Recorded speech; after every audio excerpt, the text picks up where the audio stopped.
Yes, the types of railfans that we all can enjoy.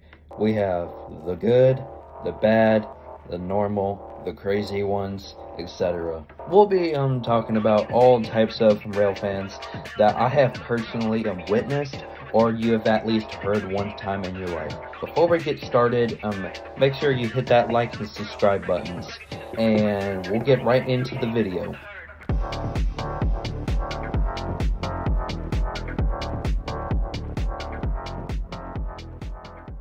First up, we have the normal railfans.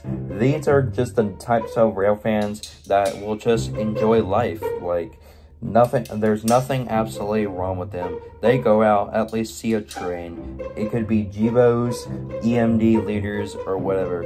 They'll react the same way. And even for heritage units, they'll act the same way and don't get too excited. But they're pretty happy. At least they got a couple of trains for the day, and they're pretty chill most of the time. I like those types of railfans. Next up, we have the overhyped railfans. These are the people who get overhyped for one particular train. It could be a foreign power, like, for example, Canadian National running on Norfolk Southern tracks, or for example, a heritage unit. These people will get hyped and stuff, but won't scream on top of their lungs, but they're like really happy that they'll get to see something cool for the first time in a while. Next up, we have the new railfans, or we call them the newbies. These railfans are very well into the community, and they'll do some stuff that not a normal railfan would do, because they've been in there for about years, months, or whatever. But these new railfans, they try to gather as much information as possible so they can learn from these other railfanners. And I have a couple examples that I have seen when I have gone out railfanning in Spartanburg or perhaps even Columbia. But it's what it is, and they're pretty chill most of the time.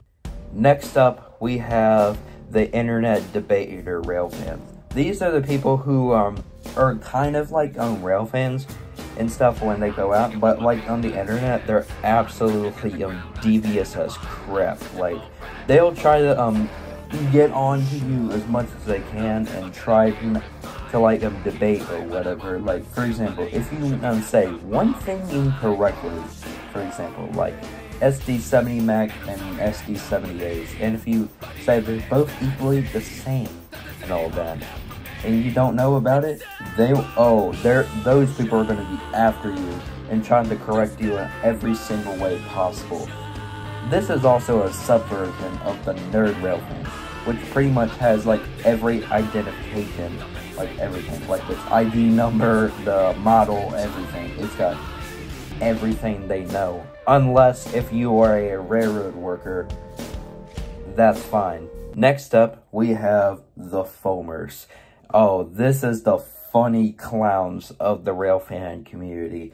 These are the people that literally scream at anything possible or get like too excited, and they also have very bad like camera setups and stuff. Not like camera setups like holding up like a crappy Nikon, but like shake the camera around too much and just do whatever. Some of the foamers just do it for entertainment, while some of them literally take it too seriously.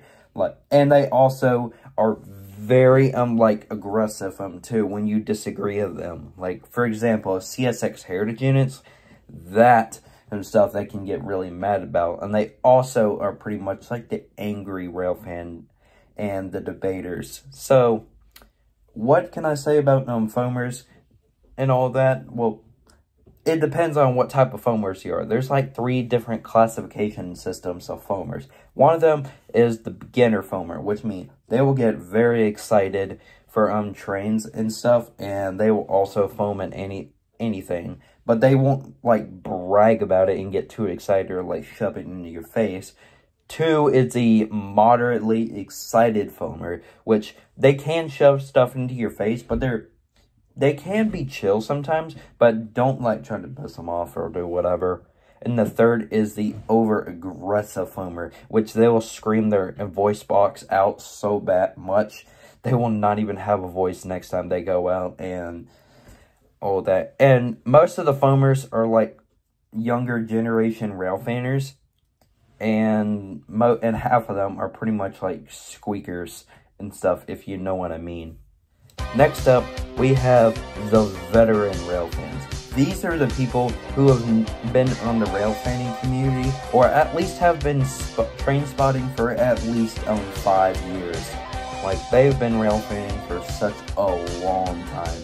And these are the people who could post them older videos, like, for anyone to see. Like, older Conrail videos, Southern Pacific, see it in Chicago and Northwestern, older Amtrak, and even CSX Gray Ghost, for example. We have those. And also, very older locomotives. It can also involve steam as well. These are the people that people like and stuff, and they also admire. And yeah, also by the way, that Coastal Railfan 2105 just hit 1 million subscribers just a few days ago. So go check them out right now in the description down below. Next up, we have the anxiety antisocial railfan. These are the types of people who would tend to like railfan solo. They don't interact as much, and they do whatever. These are the people who are pretty chill, like a lot, if you do interact with them. But they're like, but most of the time they just don't like being around like other people. They tend to be alone, which that's fine. Like, there's nothing wrong with that. They're pretty much like normal railfans, but they're just not like to be around other people. There's nothing wrong with that. I tend to railfan solo sometimes because that's literally what it is for, and all of that. And they don't get too excited of heritage units, GBOs, or whatever. They're pretty much a sub-complementary of normal railfans, but just more antisocial.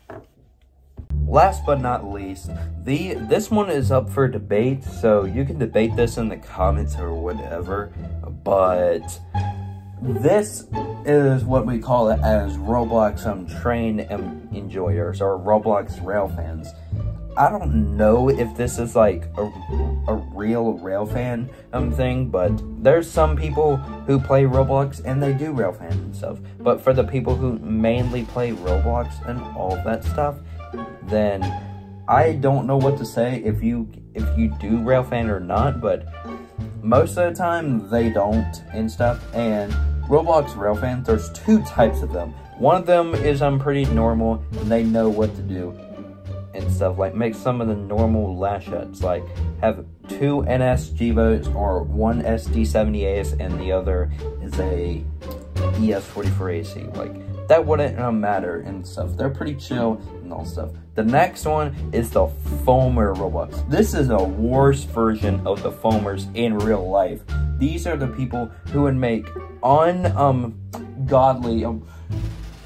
lash ups. Like, these ones will never happen in real life. They would literally mash up something like 6 heritage units on one regular manifest train, like CSX, Norfolk Southern. It could be anything. These are also the people that will not obey to anyone whatsoever, and they can be aggressive, and they also break railroad rules. For example, if you're playing SRI Terminal or Southline District, they'll just blow through your train and stuff like at like 100 miles an hour and just not stop whatsoever, and they barely even communicate unless if they're like yapping up a way of a storm and stuff. Well, that's pretty much it for part 1 of this part 4 series. Thanks for watching this part 1, and like and subscribe for part 2, and see you in the next video.